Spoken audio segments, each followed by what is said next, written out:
Welcome to job bits. இன்றைக்கி நம்ம பார்க்க போகிற ஜாப் வேகன்சி எதுன்னு பார்த்தீங்கன்னா, பொது சுகாதாரம் மற்றும் நோய் தடுப்பு மருந்து துறையிலேருந்து சம் ஜாப் வேகன்சி ரிலீஸ் பண்ணியிருக்காங்க. அதை பற்றிய டீட்டெயில்ஸ் தான் நம்ம பார்க்க போகிறோம். இந்த மாதிரி யூஸ்ஃபுல்லான இன்ஃபர்மேஷன் தெரிஞ்சுக்கிறதுக்கு சேனல் லைக் பண்ணுங்கள், ஷேர் பண்ணுங்கள், சப்ஸ்கிரைப் பண்ணுங்கள். வாங்க வீடியோக்குள்ளே போகலாம். ஸோ தேனி மாவட்டத்தில் என்னென்னா சம் ஜாப் வேகன்சி ரிலீஸ் பண்ணியிருக்காங்க. ஸோ அதனுடைய விண்ணப்பங்கள் வந்து 26/2/2024 அன்றைக்கி பிற்பகல் 3 மணிக்குள்ளே வேணும் அப்படின்னு சொல்லியிருக்காங்க. விண்ணப்பங்கள் வரவேற்கப்படுதுன்னு சொல்லியிருக்காங்க. அது என்னென்ன வேகன்சின்னு பார்த்தீங்கன்னா, டேட்டா என்ட்ரி ஆப்ரேட்டர் 1, அதுக்கு வந்து டிகிரி தகுதின்னு பார்த்தீங்கன்னா டிகிரி 1 இயர் வந்து PG diploma computer science application படிச்சிருக்கணும். அண்ட் டைப் ரைட்டிங்கில் இங்கிலீஷ் அண்ட் தமிழ் லோயரில் இருக்கணும். வயதுன்னு பார்த்தீங்கன்னா 35 வயசுக்குள்ளே இருக்கணும். மாத ஊதியம் 13,500 சொல்கிறாங்க. அதே டேட்டா என்ட்ரி ஆப்ரேட்டரில் ஹைரிங் பேசிக்ஸ் அப்படின்னா கம்ப்யூட்டர் கிராஜுவேட் இருக்கணும், எதிக் கிராஜுவேட் இல்லை டிப்ளமோ ஏதாவது கம்ப்யூட்டர் அப்ளிகேஷனில் முடிச்சிருக்கணும். இதுக்கும் வயது வரம்பு 35. இதனுடைய சேலரின்னு பார்த்தீங்கன்னா 10,000 சொல்லியிருக்காங்க. அடுத்து மல்டிபர்பஸ் ஹாஸ்பிட்டல் ஒர்க்கர், அது ஒரு வேகன்சி. இது 8th பாஸ் பண்ணியிருக்கணும். இது 35 வயசுக்குள்ளே. சம்பளம்னு பார்த்தீங்கன்னா 8,500. சேம் மல்டிபர்பஸ் 2 இது போட்டிருக்காங்க. NMHA அப்படின்றதுலையும் NPPCலையும் ஒவ்வொரு வேகன்சி இருக்குது. சேம் அதே இது 8th பாஸ் தான். சேலரி 8,500. அடுத்து வந்து ஆடியோ மெரிட்டேஷன் அப்படின்றதுல 2 வேகன்சி இருக்குது. ஸோ இது வந்து என்னென்னா HMC physics, chemistry, botany, zoology இந்த மாதிரி முடிச்சிருக்கணும் அப்படின்னு சொல்லியிருக்காங்க. இதுவும் 35 வயசுக்குள்ளே இருக்கணும். இதனுடைய சேலரின்னு பார்த்தீங்கன்னா 17,250 அப்படின்னு சொல்கிறாங்க. அடுத்து speech therapist instructor for hearing aid அப்படின்றது ஒரு வேகன்சி இருக்குது. ஸோ இதுக்கு வந்து BSc ஆர் MSc வந்து ஸ்பீச் பாத்தியாலஜி இல்லை தெரப்பி முடிச்சிருக்கணும்னு சொல்கிறாங்க. இதுவும் 35 வயசுக்குள்ளே. சேலரின்னு பார்த்தீங்கன்னா 17,000. அடுத்து வந்து என்னென்னு சொன்னால் ஃபிசியோதெரபிஸ்ட் அப்படின்றதுக்கு ஒரு வேகன்சி இருக்குது. இதுவும் பேச்சுலர் டிகிரி ஃபிசியோதெரப்பி முடிச்சிருக்கணும். 2 இயர்ஸ் எக்ஸ்பீரியன்ஸ் ஒர்க்கிங் ஹாஸ்பிட்டலில் இருக்கணும்னு சொல்கிறாங்க. இதுவும் 35 வயசுக்குள்ள. மாதம் ஊதியம்னு பார்த்தீங்கன்னா 13,000.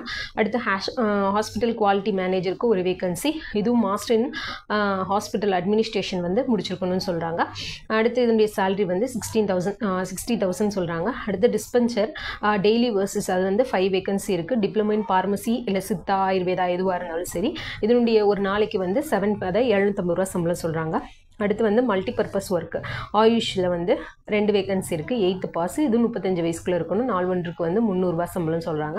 அடுத்து வந்து ஆயுஷ் டாக்டர் அப்படின்னு சொல்கிறாங்க. ஸோ இதுவும் வந்து என்னென்னா சித்தா மெடிசன் முடிச்சிருக்கணும் இல்லை சர்ஜரி MDயில் 1 இயர் அல்லது 2 இயர் வந்து ஒர்க்கிங் எக்ஸ்பீரியன்ஸ் இருந்துச்சுன்னா அப்ளை பண்ணலாம். ஸோ இதுக்கு சேலரின்னு பார்த்தீங்கன்னா 40,000. அடுத்து வந்து தெரப்பட்டிக் அசிஸ்டன்ட் அப்படின்றதுல டிப்ளமோ இன் நர்சிங் தெரப்பி முடிச்சிருக்கணும். 1 இயர் வந்து 1 வேகன்சி இருக்குன்னு சொல்கிறாங்க. இதனுடைய சேலரி வந்து 15,000.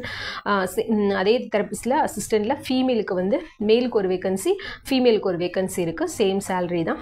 அடுத்த ஆயுஷ் டாக்டரில் வந்து இது வந்து சித்தா மெடிசன் இதுவும் முடிச்சிருக்கணும்னு சொல்கிறாங்க. இது வந்து TMU ஆயுஷ் அப்படின்னு சொல்கிறாங்க. ஸோ இதுவும் 40,000, 35 இயர்ஸ்க்குள்ளே இருக்கணும். அடுத்த டிஸ்பென்சர் வந்து டிப்ளமோ இன் ஃபார்மசி, இதுவும் 35 இயர்ஸ், 15,000. ஸோ இந்த விண்ணப்பங்கள் வந்து அனுப்ப வேண்டிய முகவரி துணை இயக்குனர் சுகாதார பணிகள் அலுவலகம், பல்துறை அலுவலக பணியாளர், பிளாக் 1, மாவட்ட ஆட்சியர் அலுவலகம், பின்புறம், தேனி அப்படின்ற அட்ரஸ்க்கு நீங்கள் அனுப்பணும்.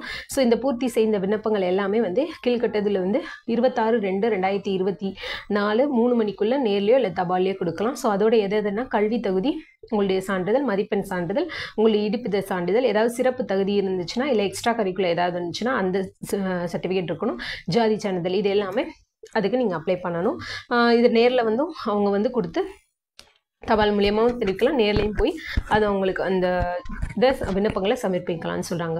அடுத்து வந்து என்னென்னு பார்த்தீங்கன்னா, இந்த காலிப்பட விருப்பங்களை வந்து தேனி.nic.in அப்படின்ற வெப்சைட்டில் போய்ட்டு நீங்கள் பார்த்துக்கலாம் அப்படின்னு சொல்லியிருக்காங்க.